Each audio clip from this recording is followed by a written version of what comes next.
ತಗೊಳ್ಳೋಂತ ಪರಿಸ್ಥಿತಿನ ಅಂತಂದ್ರೆ ನೀವು ನಿನ್ನೆ ಅಸೆಂಬ್ಲಿ ಒಳಗಡೆ ಒಂದು ರವಿಕುಮಾರ್ ಅವರು ಒಂದು ಉದಾಹರಣೆಯನ್ನ ನಿಮಗೆ ತೋರಿಸಿದ್ದಾರೆ ನಿನ್ನೆ ದಿವಸ.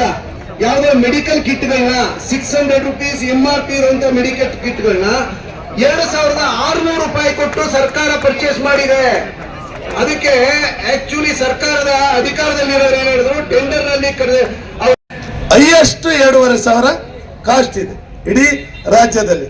ಹಾಗೆ ಆ ಕಡೆ ಎಲ್ಲ ಜೀನಿಯಸ್ ಕಂಪ್ನಿಯವರು ಮೀಟರ್ಗಳನ್ನ ಹಾಕ್ತಾ ಇದ್ದಾರೆ, ಜೀನಿಯಸ್ ಕಂಪ್ನಿ ಮೀಟರ್ನ. ಆದ್ರೆ ಇಲ್ಲಿ ಏಕಾಏಕಿ 5,000 ದರವನ್ನ ಯಾವ ಆಧಾರದ ಮೇಲೆ ನಿಗದಿಯನ್ನು ಮಾಡಿದ್ರು ಅನ್ನೋದು ಯಾರಿಗೂ ಗೊತ್ತಿಲ್ಲ. ಯಾವ ಆಧಾರದಲ್ಲಿ?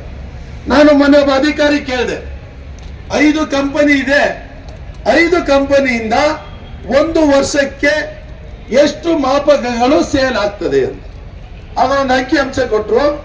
ಚಾಮುಂಡೇಶ್ವರಿ ಕಂಪ್ನಿಯಲ್ಲಿ 60,000, ಹುಬ್ಬಳ್ಳಿ ಕಂಪ್ನಿಯಲ್ಲಿ 50,000, ಕಲಬುರಗಿ ಕಂಪ್ನಿಯಿಂದ 40,000 ರಿಂದ 45,000, ಮಂಗಳೂರು ಕಂಪ್ನಿಗೆ 50,000, ಬೆಸ್ಕಾಂ ಕಂಪ್ನಿಯಲ್ಲಿ 1,75,000ಕ್ಕಿಂತ ಹೆಚ್ಚಿನ ಮಾಪಕಗಳು ಸೇಲ್ ಆಗ್ತವೆ. ಅಂದ್ರೆ ಸುಮಾರು 3,75,000 ಮೀಟರ್ ಒಂದು ವರ್ಷಕ್ಕೆ ಸೇಲ್ ಆಗ್ತದೆ. ಹೋರಾಟ ಅನ್ಕೊಂಡಿರೋದು ಅಂದರೆ ಸ್ಮಾರ್ಟ್ ಮೀಟರ್ ಅಂದರೆ ಏನಾಗಿದೆ ಅಂದರೆ, ಈಗ ಇರೋ ಮೀಟರ್ಗಳನ್ನ ತಗೊಂಡ್ಬಿಟ್ಟು ಸ್ಮಾರ್ಟ್ ಮೀಟರ್ ಮಾಡಬೇಕು. ಅದು ಕಾಸ್ಟು ಜಾಸ್ತಿ ಇದೆ ಸರ್. 1ನೇ ಪಾಯಿಂಟು. 2ನೇ ಪಾಯಿಂಟ್ ಬಂದ್ಬಿಟ್ಟು ನಮ್ಮ ಗುತ್ತಿಗೆದಾರರು ಒಂದು ಪರೀಕ್ಷಣೆ ಶುಲ್ಕ ಕಟ್ತಾರೆ. ನಮ್ಗೆ ಸರ್ವಿಸ್ಗಾಗಲಿ ಮತ್ತೇನೋ ಒಂದು ಅಪ್ರೂವಲ್ ತಗೋಬೇಕು ನಾವು DC ಕಮಿಷನ್ ಅಂತ, ಅದನ್ನು ಇದ್ದಕ್ಕಿದ್ದಂಗೆ ಇವರು ಅಮೌಂಟ್ ಎಲ್ಲ ಜಾಸ್ತಿ ಮಾಡಿದ್ದಾರೆ. ಹಾಗೆ ಅಕ್ರಮ ಸಕ್ರಮ ಅಂದರೆ ಈಗ ಹಳ್ಳಿ ಗಾಡಿಗಳಲ್ಲಿ ಬರುತ್ತೆ. ಅಕ್ರಮವಾಗಿ ಅಂದರೆ ನಾವು ರೈತರು ಅಕ್ರಮವಾಗಿ ಪಂಪ್ ಸೆಟ್ ಯೂಸ್ ಮಾಡ್ತಿರ್ತಾರೆ, ಅದನ್ನು ಸಕ್ರಮವಾಗಿ ದುಡ್ಡು ಕಟ್ಟಿಸ್ಕೊಂಡ್ಬಿಟ್ಟು ಸಕ್ರಮ ಗಳಿಸ್ಕೊಂಡು ಮುಂಚೆ TCಗಳನ್ನ ಕೊಡ್ತಾ ಇದ್ರು ಡಿಪಾರ್ಟ್ಮೆಂಟಿಂದ. ಅದನ್ನೇ ಮಾಡಿದರೆ ಈಗ ಒಂದು 2-3 ವರ್ಷದಿಂದ ನಿಲ್ಲಿಸಿದ್ದಾರೆ. ಈಗ ಏನಾಗ್ತಾ ಇದೆ ಅಂದರೆ, ರೈತರುಗಳಿಗೆ ಎಲ್ಲರೂ ಕೋಟಿ ಬದುಕಿರಲ್ಲ, ಬಡ ರೈತರುಗಳು ಇರ್ತಾರೆ. ಅವ್ರಿಗೆ ಏನು ಎಕ್ಸಾಂಪಲ್, ಈಗ ಒಂದು TC ಸುಟ್ಟೋಯ್ತು, ಯಾವುದೋ ಒಂದು TCಯಿಂದ ಹಾಕೊಂಡು ಯೂಸ್ ಮಾಡ್ತಾ ಇರ್ತಾರೆ. ಆ TC ಸುಟ್ಟೋದ್ರೆ ಇವರು ಒಂದು TC ಕೊಡೋಕ್ಕೆ ಮಿನಿಮಮ್ ಇವತ್ತು ನೀವು ಹೋಗಿ ಚೆಕ್ ಮಾಡಿ, ಯಾವುದಾದ್ರೂ ಆಫೀಸರ್ ಹಳ್ಳಿಗೆ ಬಂದ್ಬೇಕಾದ್ರೆ ಚೆಕ್ ಮಾಡಿ, ಒಂದು TC ಸುಟ್ಟೋಯ್ತು ಅಂದರೆ ಮಿನಿಮಮ್ ಇವ್ರಿಗೆ 2 ತಿಂಗಳು ಬೇಕಾಗುತ್ತೆ. ಆಯ್ತಾ? ಆ 2 ತಿಂಗಳು ಈ ಅಕ್ರಮ ಸಕ್ರಮದಲ್ಲಿ ಇದ್ದಿದ್ರೆ, ಈ ಸ್ಕೀಮ್ಗಳಿದ್ದಿದ್ರೆ ಇವ್ರು TC ಕೊಡ್ಬೋದಾಯಿತು. ರೈತರು ಇದಾಗ್ತಿದ್ರು. ಇವ್ರು ಏನು ಮಾಡ್ತಾ ಆಯಿತು, ನಾವು ಇನ್ನೊಂದು ಸ್ಕೀಮ್ ಕೇಳಿ ಸ್ವಯಂ ಆರ್ಥಿಕ ಯೋಜನೆಯಲ್ಲಿ ಮಾಡ್ತಾ ಇದ್ದೀರಾ, ಓಕೆ ನಾವು TC ತಗೊಳ್ತೀವಿ, ನಾವು ಒಪ್ಕೊಂತೀವಿ. ಅದಕ್ಕೂ ಇವ್ರು ಅಮೌಂಟ್ ಜಾಸ್ತಿ ಮಾಡಿದ್ರು. ಮುಂಚೆ ನಾವು 17,000 ಡೆಪಾಸಿಟ್ ಮಾಡಿದ್ರೆ, ಈಗ ಮಿಕ್ಕಿನ ನಾವು ಪರ್ಚೇಸ್ ಮಾಡಿ ಏನಿದೆಯೋ ನಾವು ಟ್ರಾನ್ಸ್ಫಾರ್ಮರ್ ಎಲ್ಲ ಪಡೆದು ಈಗೇನು ಮಾಡ್ತಿದ್ದಾರೆ, 17,000 ಟೋಟಲ್ ಎಸ್ಟಿಮೇಟ್ ಕಾಸ್ಟ್ ಏನಿರುತ್ತೆ, ಒಂದು 3 ಲಕ್ಷ ಎಸ್ಟಿಮೇಟ್ ಕಾಸ್ಟ್ ಆದರೆ ಅದಕ್ಕೆ 5% ಅಮೌಂಟ್ ಕಟ್ಟಿಸ್ತಾರೆ. ಇವರು 5% ಏನು ಕಟ್ಟಿಸ್ತಾರೆ, ಇವರ ಬೊಕ್ಕಸಕ್ಕೆ ಹಾಕೋಣಕ್ಕೆ, ಇವರ ಸರ್ಕಾರಕ್ಕೆ ದುಡ್ಡು ಹಾಕೋಣಕ್ಕೆ. ಅದು ರೈತರಿಗೆ ಏನು ಅನುಕೂಲ ಇಲ್ಲ. ಅದರಿಂದ ಏನು ಡೆಪಾಸಿಟ್ ಆಗಲಿ ನಮ್ಮ ಅಕೌಂಟಲ್ಲಿ ಏನೂ ಇರಲ್ಲ. ಅದನ್ನು ದುಡ್ಡು ವೇಸ್ಟ್ ಮಾಡ್ತಾ ಇದ್ದಾರೆ. ಹಾಗೆ ಇನ್ನೊಂದು ನಾವು ಏನು ಹೇಳಿದ್ರು ಅಂದರೆ, ಶೀಘ್ರ ಸಂಪರ್ಕ ಅಂತ ಒಂದು ಸ್ಕೀಮ್ ಇತ್ತು. ಅದರಲ್ಲಿ ಏನು ಮಾಡ್ತಾರೆ, 25 kV ಟ್ರಾನ್ಸ್ಫಾರ್ಮರ್ ಡಿಪಾರ್ಟ್ಮೆಂಟಿಂದ ಕೊಡೋರು, ಇನ್ನು ಮಿಕ್ಕಿದ ಇನ್ಫ್ರಾಸ್ಟ್ರಕ್ಚರ್ ಏನಿದೆ ರೈತರು ಪರ್ಚೇಸ್ ಮಾಡೋರು, ಗೌರ್ಮೆಂಟಿಗೆ ದುಡ್ಡು ಕಟ್ಟೋರು, ಕ್ಲಿಯರ್ ಆಗೋದು. ಅದು ಮುಂಚೆ ನಡೀತಾ ಇತ್ತು. ಇದ್ದಕ್ಕಿದ್ದಂಗೆ ಅದನ್ನು ನಿಲ್ಲಿಸಿರು. ಇವ್ರು ಏನಕ್ಕೆ ನಿಲ್ಲಿಸಿದ್ರು ಅಂದರೆ, ಇವ್ರಿಗೆ ಯಾವುದೇ ರೀತಿ ಕಮಿಷನ್ ಬರಲ್ಲ. ಅದರಲ್ಲಿ ಟ್ರಾನ್ಸ್ಫಾರ್ಮರ್ ಡಿಪಾರ್ಟ್ಮೆಂಟಿಂದ ಕೊಡೋರು, ಸ್ಟೋರಿಂದ ತಗೊಂತಿದ್ದು. ಈಗ ಅದೇ ಅಕ್ರಮ ಸಕ್ರಮ ಟೆಂಡರ್ ಕರೀತಾರೆ. ಯಾಕೆ ಕರೀತಾವ್ರೆ? ಕೋಟ್ಯಾಂತರ ರೂಪಾಯಿ ದುಡ್ಡು ಬರುತ್ತೆ, ಟೆಂಡರ್ ಕರೆದ್ರೆ ಇವ್ರಿಗೆ ಕಮಿಷನ್ ಬರುತ್ತೆ. ಅದರಿಂದ ಎಷ್ಟು ಉಪಯೋಗ ಇದೆ ಅಂದರೆ, ಒಂದು ಎಸ್ಟಿಮೇಟ್ ಕಾಸ್ಟ್ ಮಿನಿಮಮ್ ಮಿನಿಮಮ್ ಅಂದರೆ 3 ಲಕ್ಷ ಇರುತ್ತೆ ಎಸ್ಟಿಮೇಟ್ ಕಾಸ್ಟ್.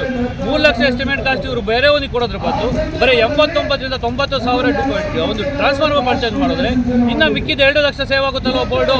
ಯಾಕೆ ಬೋರ್ಡ್ ಸೇವ್? ಇವನ್ನೆಲ್ಲ ಯಾಕೆ ಗಮನಕ್ಕೆ ತರ್ತಾ ಇಲ್ಲ? ಸಚಿವರ ಗಮನಕ್ಕಾಗಲಿ ಸರ್ಕಾರದ ಗಮನಕ್ಕೆ ತರ್ತಾ ಇಲ್ಲ. ಇವ್ರು ಯಾಕೆ ಅಂದರೆ, ಅಧಿಕಾರಿಗಳಿಗೆ ಲಂಚ ಬೇಕಲ್ಲ, ಇವರಿಗೆ ಗಿಂಬ್ಳಗಳು ಬೇಕು. ಹಾಗಾಗಿ ಇವ್ರು ಏನು ಮಾಡ್ತಾ ಇದ್ದಾರೆ ಅಂದರೆ, ಆ ಯಾವುದೇ ಸ್ಕೀಮ್ಗಳನ್ನಾಗಲಿ ರೈತರಿಗೆ ಅನುಕೂಲ ಅಂತದಾಗಲಿ ಸರ್ಕಾರ ಉಳಿಯೋಂಥ ಸ್ಕೀಮ್ಗಳಾಗಲಿ ಇವ್ರು ಯಾರು ಗಮನಕ್ಕೆ ತರ್ತಾ ಇಲ್ಲ.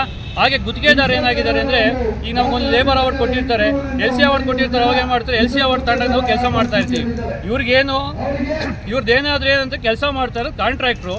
ಅವ್ರೇನಾದರೂ ಆಗ್ಬೋದು, ಏನಾದರೂ ಸಮಸ್ಯೆ ಆಗ್ಬೋದು. ಈಗ ನಮ್ಗೆ LC ಕ್ಲಿಯರೆನ್ಸ್ ಕೊಡೋರು ಡಿಪಾರ್ಟ್ಮೆಂಟಿಂದ ನಾವು ಆಥರೈಸಾಗೆ ತಗೊಂಡಿರ್ತೀವಿ. ಇನ್ ಕೇಸು ಏನಾದರೂ ಅಲ್ಲಿ ಒಂದು ಇಂಜುರಿ ಆಯಿತೋ ಮತ್ತೊಂದು ಆಯಿತೋ, ಅವಾಗ ಇವ್ರು ಏನು ಹೇಳ್ತಾರೆ, ನಿಮಗೆ ಲೇಬರ್ ಅವಾರ್ಡ್ ಹಾಕಿದ್ರೆ ನಿಮ್ಮ ನಮಗೆ ಸಂಬಂಧಪಟ್ಟಲ್ಲ ಅಂತ. ಇದಕ್ಕೆ ಸಂಬಂಧಪಟ್ಟಿರೋದು ಇವ್ರದಯ, ಇವರೇ ಸಂಬಂಧಪಟ್ಟಿರೋರು, ಇವರೇ ಕ್ಲಿಯರ್ ಮಾಡಬೇಕದನ್ನ. ದಯವಿಟ್ಟು ಅದು ಡಿಪಾರ್ಟ್ಮೆಂಟರೇ ಅದಕ್ಕೆ ಏನೇ ಆದರೂ ಹೊಣೆಗಾರ ಆಗಬೇಕು ಅಂತ ನಾನು ಕೇಳ್ಕೊತೀನಿ. ಯಾಕೆ ಅಂದರೆ, ಎಷ್ಟಾದರೂ ಆಗಲಿ ಅವರು ಆ ಇಂಜುರಿ ಎಷ್ಟೋ ಗುತ್ತಿಗೆದಾರ ಇವತ್ತು ಆ ಥರ ಚಿಕ್ಕಪುಟ್ಟ ಇಂಜುರಿಗಳಾಗಿ ಡೆತ್ ಆಗಿ ಮನೆ ಮಠ ಮಾಡಿ ಚಿಕ್ಕಪುಟ್ಟ, ಈಗ ಯಾವುದೋ ನಾನೇ ಒಬ್ಬ ನಾನು ಲೈಸೆನ್ಸ್ ತಗೊಂಡಿಗೆಲ್ಲ ಬಂದಿರ್ತೀವಿ ಒಂದು ಕೆಲಸ ಮಾಡೋ, ನಾನು ಏನೋ ದೊಡ್ಡವನಾಗಬೇಕು ಆಸೆಯಿಂದ ಬಂದಿರ್ತೀವಿ. ಆ ಆಸೆಗೆ ಒಂದು ಚಿಕ್ಕ ಆಕ್ಸಿಡೆಂಟ್ ಆಯ್ತು ಅಂದರೆ ಒಂದು ಜೀವನದಲ್ಲಿ ನಿಮ್ಮ ಕೆಲಸನೂ ಮಾಡಿಸಲ್ಲ, ಕೆಲಸನೂ ಮಾಡೋಕ್ಕಾಗೋದಿಲ್ಲ. ಈ ಥರ ಎಲ್ಲ ಸಮಸ್ಯೆಗಳಿದ್ದಾವೆ ಸರ್. ಹಾಗೆ ಇವ್ರಿಗೆ ಹೇಳ್ತಾ ಇದ್ದಾರೆ, ಕ್ಲಾಸ್ ಸೂಪರ್ ಗ್ರೇಡ್ ಅವರೇ ಇರಬೇಕು, ಸೂಪರ್ ಗ್ರೇಡ್ ಅವರೇ ಸ್ಟೇಷನ್ ಮೇಂಟೆನೆನ್ಸ್ ಮಾಡಬೇಕು, ಬೇರೆ ಯಾರು ಮಾಡೋಂಗಿಲ್ಲ ಅಂತಲ್ವಾ? ಯಾಕೆ ಮಾಡೋಂಗಿಲ್ಲ? ಸೂಪರ್ ಗ್ರೇಡ್ ಅವ್ರು ಸ್ಟೇಷನ್ ಮೇಂಟೈನ್ ಮಾಡ್ತಾವ್ರಾ? ಲೋಕಲ್ ಕಾಂಟ್ರಾಕ್ಟರ್ ಕೆಲಸ ಮಾಡ್ತಾ ಇರೋದು. ಇವತ್ತು ಆ ಲೋಕಲ್ ಕಾಂಟ್ರಾಕ್ಟರ್ ವರ್ಕ್ ಮಾಡಿದ್ದ ಇವ್ರ ಹೆಸರು ಇಕ್ಕೊಂಡು ಹೆಸರು ಮಾತ್ರ ಇವರು ಲೇಬಲ್ ಇವ್ರದ್ದು ಕೆಲಸ ಮಾಡ್ತಾರೆ. ಲೋಕಲ್ ಅವ್ರಿಗೆ ನಿಮ್ಗೆ ಯಾವ ಕ್ವಾಲಿಟಿ ವರ್ಕ್ ಬೇಕು ಹೇಳಿ ಕೊಡ್ತಾರೆ, ನಿಮಗೆ ದುಡ್ಡಿರೋರಿಗೆ ಮಾತ್ರ ಲಂಚ ಕೊಡ್ತಾರೆ ಅಂತ ಹೇಳ್ಬಿಟ್ಟು ನೀವು ಅವ್ರಿಗೆ ಮಾಡ್ತಾ ಇದ್ದೀರಾ. ಇದೆಲ್ಲ ಇವರ ದುಡ್ಡು ಜೋಬಿಗೆ ದುಡ್ಡು ಇಳಿಸ್ಕೊಳಕ್ಕೆ, ಇವರು ಕಮಿಷನ್ ಮಾಡ್ಕೊಳಕ್ಕೆ ಮಾಡ್ತಾ ಇರೋದು. ಇದು ನಮ್ಮ ಲೋಕಲ್ ಕಾಂಟ್ರಾಕ್ಟ್ರಿಗೆ ಕೆಲಸ ಕೊಡಬೇಕು ಅಂತ ನಾನು ಕೇಳ್ಕೊಂತೀನಿ. ತುಮಕೂರು ಡಿಸ್ಟ್ರಿಕ್ಟ್ ತುಮಕೂರು.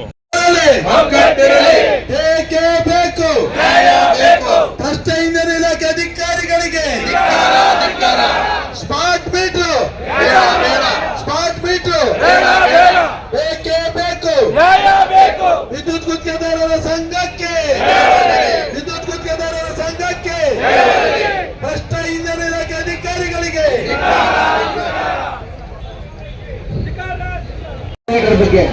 ಸ್ನೇಹಿತರೆ, ಸ್ಮಾರ್ಟ್ ಮೀಟರ್ನ ಕೇಂದ್ರ ಸರ್ಕಾರದವರು ಅಳವಡಿಸಬೇಕು ಅಂತ ಅಂದ್ಬಿಟ್ಟು ಮಾಡಿದಂತ ಕಾನೂನು, ಅದನ್ನ ಎಲ್ಲಾ ರಾಜ್ಯಗಳಲ್ಲೂ ಇಂಪ್ಲಿಮೆಂಟ್ ಮಾಡಬೇಕು. ಅದನ್ನ ಎಲೆಕ್ಟ್ರಿಸಿಟಿ ಬೋರ್ಡ್ ಅವರೇ ಹಾಕ್ಬೇಕು ಅಂತಲೇ ಆಕ್ಚುಲಿ ಇಂಪ್ಲಿಮೆಂಟ್ ಮಾಡುವಾಗ ಶುರು ಮಾಡಿದ್ರು. ನಮ್ಮ ಕರ್ನಾಟಕ ರಾಜ್ಯದ ವಿದ್ಯುತ್ ಶಕ್ತಿ ಮಂಡಳಿಗಳೊಂದು ಆರ್ಥಿಕ ನೀತಿಗಳು ಸರಿಯಾಗಿ ಇಲ್ಲದೆ ಇರೋದ್ರಿಂದ